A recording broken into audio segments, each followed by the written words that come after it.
మీ పూర్తి పేరుకి వస్తే పసుపులేటి బంగారరాజు వెంకట బంగారు పసుపులేటి వెంకట బంగారరాజు కృష్ణవంశీ ఎలా అయ్యారు? కాదు, అది చిన్నప్పటి నుంచే ఆ పేరు మీద ఒక చాలాసార్లు చెప్పాను. అవునా? అది తెలిసి తెలియని ఏజ్లో డిగ్రీ చదువుతున్నప్పుడు, ఇంటర్మీడియట్ చదువుతున్నప్పుడు పూర్తిగా మనం అవేర్నెస్ లేని రోజుల్లో, కరెక్ట్గా చెప్పడం ఒక ఇన్ఫాంట్ స్టేజ్ అది.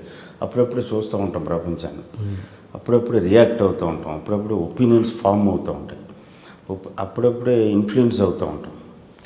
మనది రైటా రాంగా అనే దానికంటే కూడా ఇది బాగుంది ఇది బాగోలేదు అనే దశ ఉంటుంది. రైటా రాంగ్ అనే దశ రావడానికి ఇంకొక 10-15 సంవత్సరాలు పట్టే టైంలో ఎవడైనా బంగారరాజు అని పిలుస్తుంటే నాకు కొంచెం చిన్నతనంగా అనిపించేది. ఓకే, లేదు ఇది కాదు, మన పేరు మార్చుకోవాలి, మా నాన్న ఏంటి ఇలా పెట్టారని. యాక్చువల్గా మా నాన్న మదర్ పేరు అది, బంగారమ్మ గారు. ఆవిడ పేరు పెట్టారు because he loves his mom. So ఆ దశలో ఇది కరెక్ట్ కాదని ఇంకొక పేరు పెట్టుకుందాం మనం అంటే అప్పుడు తెలిసింది ఆంధ్ర యూనివర్సిటీ, మేము ఆంధ్ర యూనివర్సిటీ అండర్ వచ్చేవాళ్ళం కాలేజ్. ఒక గెజిట్లో అనౌన్స్మెంట్ చేసి పబ్లిసిటీ చేసి తర్వాత మనం ఫామ్ ఫిలప్ చేస్తే పేరు మారిపోతుంది, సర్టిఫికేట్స్ కూడా మారుతాయని చెప్పారు. సో ఆ స్టేజ్లో ఎత్తికాం ఏం పేరు అని. సో అప్పుడు తెన్నేటి హేమలత గారు రాసిన మోహన వంశీ అనే బుక్స్ చదువుతూ ఉంటాను బాగా, డిటెక్టివ్ బుక్స్. ఎండమూరి గారు అప్పుడు ఫుల్ భూమిలో ఉంది. ఎండమూరి గారు, మల్లా వెంకటకృష్ణమూర్తి గారు, ముప్పాళ్ళ రంగనాయకం గారు, ప్లస్ ఒరిజినల్ వాల్మీకి రామాయణం ఇంట్లో మా అమ్మమ్మ గారు వాళ్ళ ఈ స్టేజ్లో ఆ మోహన వంశీ చదివితే అది వంశీ అనే పేరు నచ్చింది నాకు, బాగుందని చెప్పి. ఆ వంశీ అంటే కృష్ణుడు వేణువు అని కూడా తెలిసిన రోజు కాదండి. పేరు బాగుంది, సౌండ్ బాగుంది, కృష్ణుడి పేరు వంశీకృష్ణ అని పెట్టుకోవచ్చు అని ఇమ్మీడియట్గా ఆంధ్ర యూనివర్సిటీకి వెళ్ళి పేరు మార్చుకుని ఆ సర్టిఫికేట్ తోటి, ఆ పేరుతోటి డిగ్రీ సర్టిఫికేట్ తీసుకున్నా. ఓకే, అది ఇక్కడికి వచ్చిన తర్వాత వంశీ వంశీ వంశీ అని పిలుస్తా. డైరెక్టర్ గులాబీకి అన్నప్పుడు రాము గారు అన్నారు, వంశీకృష్ణ ఫ్లాట్గా ఉంది, కృష్ణవంశీ చేద్దాం. అప్పటికే పేర్లు ఏమి లేదని తెలిసిపోతున్న రోజులు. ఏదైతే ఏమన్నా సార్ ఓకే కృష్ణవంశీ అంటే ఓకే అన్న బాస్ చెప్పాడు కాబట్టి. ఓకే, బట్ మీరు బంగారరాజు అన్న పేరు కొన్ని సినిమాల్లో వాడినట్టున్నారు కదా, బంగారరాజు ఇలాంటి పేరు ఎప్పుడు వాడారు. దీంట్లో గోవిందుడు అందరి వాళ్ళ ప్రకాష్ రాజు గారి పేరు ఏంటండి? ఏదో అలాంటి పేరే ఉంటుందిగా. ప్రకాష్ రాజు గారి పేరు బాలరాజు. బాలరాజు, ఓకే ఓకే, సరే. ఓకే, మీరు చిన్నప్పుడు అసలు విపరీతమైన సినిమా పిచ్చోళ్ళు అంటే ఎంత పిచ్చి అంటే ఇంట్లో వాళ్ళు విరక్తి పుట్టించేంత ఇంట్లో సామాన్లు తీసుకొని సినిమా టికెట్స్ కోసం అమ్మిన రోజులు కూడా ఉన్నాయంట. ఏంటి అలాంటి ఇన్సిడెంట్ ఒకటి చెప్పండి. ఏం లేదు, అందరిలాగే మనకు కూడా సినిమా పిచ్చి ఉండేది. టికెట్ డబ్బులు కావాలి, 50 పైసా టు 1 రూపీ 10 పైసా. 1 రూపీ 10 పైసా కొంచెం గౌరవమైన ప్లేస్, 50 పైసా అనేది కొంచెం చీప్ ప్లేస్. ఈ రెండిట్లో ఎక్కడో చోట డబ్బులు కావాలి. మాది మామూలు very lower middle class family. My father is engineer in PWD. Okay, so అప్పుడు వెళ్ళి నేను సినిమాకి డబ్బులు కావాలి అంటే తంతడు ఆబ్వియస్గా ఆయన. సో ఏం చేయాలి, ఏదో రకంగా సంపాదించాలి, సినిమా చూసేయాలి. సో ఇలాంటి ఒక గ్రూప్ ఉండేవారు. ఓకే, సో ఆ టైంలో ఒక్కొక్కసారి ఐడియా చేసాం అన్నమాట, ఏం డబ్బులు ఎవరో నెక్స్ట్ ఎలా ఏదో సినిమా రిలీజ్ అయిపోతుంది. దానవీర సూరకర్ణ, కురుక్షేత్రము, సమ్ ఫిలిం బాగా టాక్డ్ అబౌట్ ఫిలిం. అప్పుడు చూడాలంటే దెన్ మా ఇళ్లలో న్యూస్ పేపర్లు ఎత్తుకొచ్చాం. ఫస్ట్ ఎత్తుకొచ్చి అందరం జాయిన్ చేసి దాన్ని అమ్మేసి దాని ద్వారా డబ్బులు సంపాదించి టికెట్లు కొని. సో ఒకసారి అలవాటు పడ్డాం కదా, ఆ తర్వాత ఒకసారి బియ్యం పట్టుకొచ్చాను ఇంట్లోంచి, లైక్ దాట్. అండ్ ఒకసారి నాన్నగారు మిమ్మల్ని హౌస్ అరెస్ట్ కూడా చేశారంట. అదేంటి, దీని గురించేనా? సినిమాకి వెళ్ళిపోవాలని ఇంటర్మీడియట్ అప్పుడు అడిగాను నేను. అడిగితే పూనా ఫిల్మ్ ఇన్స్టిట్యూట్ నుంచి ఫామ్స్ తెప్పించాను. ఫామ్స్ పోస్ట్ తెప్పించి, ఇప్పుడులాగా ఆన్లైన్ కాదు కదా, తెప్పించి అది పేరెంట్స్ సైన్ ఉండాలి అప్పుడు. దట్ ఆ పేరెంట్స్ సైన్ కోసం నాన్నగారిని అడిగితే డిగ్రీ ఫినిష్ అయ్యి అట్లీస్ట్ అడుగు తినడానికన్నా పనికి వస్తుంది అని అన్నాడు మినిమం. చాలా కోపంగానే డిగ్రీ ఫినిష్ చేశాను. డిగ్రీ అయిన తర్వాత కనీసం పోస్ట్ గ్రాడ్యుయేషన్ ఫినిష్ చేయాలి. అయిష్టంగానే పోస్ట్ గ్రాడ్యుయేషన్ ఫినిష్ చేశాను. ఓకే. అప్పటికి మా ఫాదర్ చెప్పిన ఆ మాట నచ్చలేదు. తర్వాత డైరెక్టర్ అయిన తర్వాత రోజు దండం పెట్టుకుంటాను ఆ విషయంలో. ఆయన ఫోర్స్ చేసి పెట్టి ఎంతో కొంత నాలెడ్జ్ గెయిన్ చేయగలిగాం. లేకపోతే మరీ 10th క్లాస్ ఇంటర్మీడియట్ అంటే ఏముంటుంది, సెన్స్ ఉండదు, ప్రాక్టికాలిటీ ఉండదు, ఒక కంపాషన్ ఉండదు. So I really thank him for that. Okay. ఆ భయం దాకా భయపెట్టకపోయింటే చేసిండేవాడు కాదు. అండ్ మీరు ఎగ్జిబిటర్గా చేశారా? దాంట్లో ఏదో అన్ని సినిమాల వల్లే. సినిమా పోస్ట్ గ్రాడ్యుయేషన్ అయిపోయిన తర్వాత 1 year పాటు తాడేపల్లిలో ఉండాల్సి వచ్చింది. అప్పుడు ప్రిలిమినరీస్కి అటెంప్ట్ అయ్యాను. యాక్చువల్గా అటెంప్ట్ చేసాం.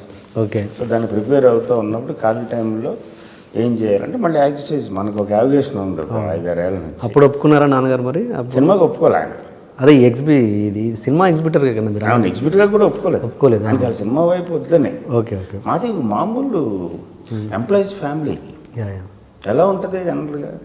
ఇప్పుడు ఆయన తర్వాత నేను పెద్ద కొడుకునే, నేను కొంచెం ఏదైనా చేస్తే ఇంట్లో 2 sisters ఉన్నారు. సో మేమందరం నాకు కొంచెం హెల్ప్ అవుతారని అనుకుని ఆయన. అదే బట్ ఆ స్టేజ్లో తెలియకపోవడం మంచిదండి ఒక రకంగా. మరి ఎప్పుడు మీరు మద్రాసు వెళ్ళేటప్పుడు ఏంటి ఆయన అబ్జెక్షన్? అప్పుడు చెప్పలేదు, చెప్పకుండా వెళ్ళిపోయారు. ఓకే. చెప్తే ఎందుకు ఒప్పుకుంటారు? సో అప్పుడు మీ డబ్బులతోటి మీరు కూడా లేవు. అప్పుడు ఇంట్లో ఏదో షిఫ్ట్ అయ్యాం మేము. తాడేపల్లి నుంచి నాన్నగారికి ట్రాన్స్ఫర్ అయ్యి కాకినాడ ఎక్కడికో అయితే సామాన్ అంతా షిఫ్ట్ చేయమని నాకు చెప్పారు. మొత్తం సామాన్ షిఫ్ట్ చేసి ఒక ఫ్రిడ్జ్ మాత్రం బయట లాగి అది అమ్మేసి ఆ డబ్బులతో ఇటు జంప్ అయిపోయాను. ఓకే. ఓకే. జంప్ అయిన తర్వాత మళ్ళీ 1 year తర్వాత పట్టుకున్నారు ఆయన నన్ను. ఆయన వచ్చి పట్టుకుని అప్పుడు తీసుకెళ్ళి హౌస్ అరెస్ట్లో పెట్టారు. 2 months తర్వాత మళ్ళీ జంప్ అయ్యారు. అంటే ఈ సొసైటీలో అసలు ఏ విద్యార్హత లేకుండా సక్సెస్ చూసే ఎక్కువ స్కోప్ ఉన్న ఇండస్ట్రీ ఫిలిం ఇండస్ట్రీ. అండ్ మీరు చూస్తేనే సెకండ్ ఫస్ట్ పాలిటిక్స్ ఎందుకు మర్చిపోతారు. Second business field. థర్డ్ ఫిలిమా? థర్డ్ అంటే మధ్యలో కొన్ని ఉంటాయి. ఆఫ్ కోర్స్ కొన్ని ఉన్నాయి. స్పోర్ట్స్ అంటే ఓకే, స్పోర్ట్స్ ఉన్నాయి, బోల్డ్ ఉన్నాయి. ఓకే ఉన్నాయి. ఓకే. దాంట్లో ఇది సినిమాని ఎందుకు టార్గెట్ చేస్తారు? దాంట్లో 4-5 ఉన్న వాటిలో ఇది ఒకటి. అండ్ మీరు చేసిందేమో MA అగ్రికల్చర్ ఎకనామిక్స్. ఓకే. అంటే ఇంత చదువుకొని మీరు ఇండస్ట్రీకి వచ్చారు కదా. అంటే చాలామంది ఇప్పుడు ఇండస్ట్రీలోకి వచ్చిన వాళ్ళు బీటెక్ ఎంటెక్లు చేసేసి ఏదో ఇండస్ట్రీ సెట్ చేసుకుంటారు. బట్ ఆఫ్ కోర్స్ సక్సెస్ కూడా అయ్యారు.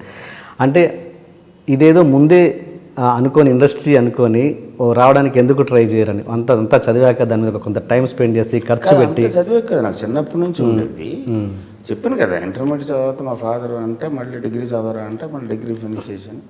పోస్ట్ గ్రాడ్యుయేషన్ చేయాలంటే పోస్ట్ గ్రాడ్యుయేషన్ ఫినిష్ చేసి వచ్చాను. సో మైండ్లో 10th class టైంలోనే ఫిక్స్ అయిపోయింది కంపల్సరీ సినిమా ఫీల్డ్కి వెళ్ళిపోవాలి. అంటే అప్పుడు తెలియదు డైరెక్టర్ అవ్వాలి ఏంటని కదా. యాక్చువల్గా నేను కెమెరామెన్ అవుదామని వచ్చాను. ఓకే. ఓకే.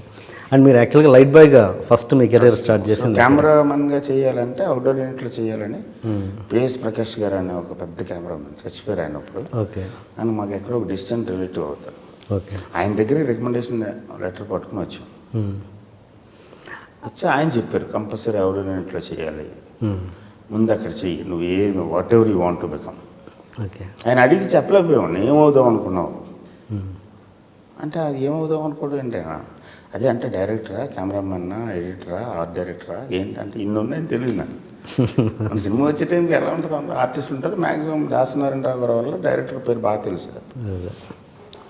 అదే. అండ్ మీరు లైట్ బాయ్గా చేస్తున్నప్పుడు చాలామంది అనుకొని ఉంటుంటారు. అంటే మీ చదివేం వాళ్ళకి తెలిసి ఉండకపోవచ్చు. ఒక లైట్ మీరు వాళ్ళ దృష్టిలో లైట్ బాయ్, మీరు చదివిన చదువు వాళ్ళకి తెలియదు.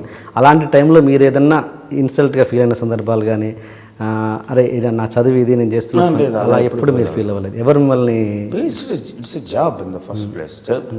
కొన్ని డెఫినెట్గా ఆ టైంలో ఇటు రారా అంటారు, అటు వెళ్ళరా అంటారు, లేకపోతే గబుకు నోరు అంటారు, బ్యాక్ వెళ్ళమంటారు, బ్యాక్లో నుంచోమంటారు, లేకపోతే క్లీన్ చేయమంటారు, లేకపోతే గబుకుని షర్ట్ తీసుకురమ్మంటారు. పని చేసేవాడు వాడి సంస్కారాన్ని బట్టి, వాడి జ్ఞానాన్ని బట్టి, వాడు తోటి మనుషులను బిహేవ్ చేసే విధానం డిసైడ్ అవుతుంది. కానీ నేను అక్కడికి ఒకటి అవుదామని వచ్చాను. For that this is the best thing to start from the scratch and this is the lowest point. నేను ఆ పాయింట్లో నిలబడి దే షుడ్ రెస్పెక్ట్ మీ అని నేను ఎలా ఎక్స్పెక్ట్ చేస్తాను? ఎప్పుడైనా తెలుసా అక్కడ ఉన్న వాళ్ళకి ఎంతమంది మీరు మీ ఎడ్యుకేషన్? నాకు అంత భయంకరమైన ఇన్సల్ట్స్ ఏం రాలేదు. ఆయన ఎవరు ఎందుకు సినిమాకి చదువుకున్నాయి. ఓకే. అండ్ అప్పుడు ఆ టైంలో చేసిన మీ తోటి లైట్ బాయ్స్ కావచ్చు, ఇంకెవరైనా కావచ్చు, ఇప్పుడు ఉన్నారా ఇండస్ట్రీలో? చెన్నై అందరూ. ఓకే, ఆ బ్యాచ్ ఎవరైనా ఉన్నారు. తర్వాత కనపడుతూ ఉంటారు కెమెరా అసిస్టెంట్లు. అందులో ఇప్పుడు నేను పనిచేసిన యూనిట్ కెమెరా అసిస్టెంట్ మన సి విజయ్ కుమార్ అంటే కెమెరామెన్. దాని తర్వాత దత్తు లాస్ట్ అసిస్టెంట్ కింద ఉన్నాడు. కే దత్తు అని చిరంజీవి గారు సినిమా చేస్తారు. దత్తు కెమెరామెన్ అయిన తర్వాత. Okay okay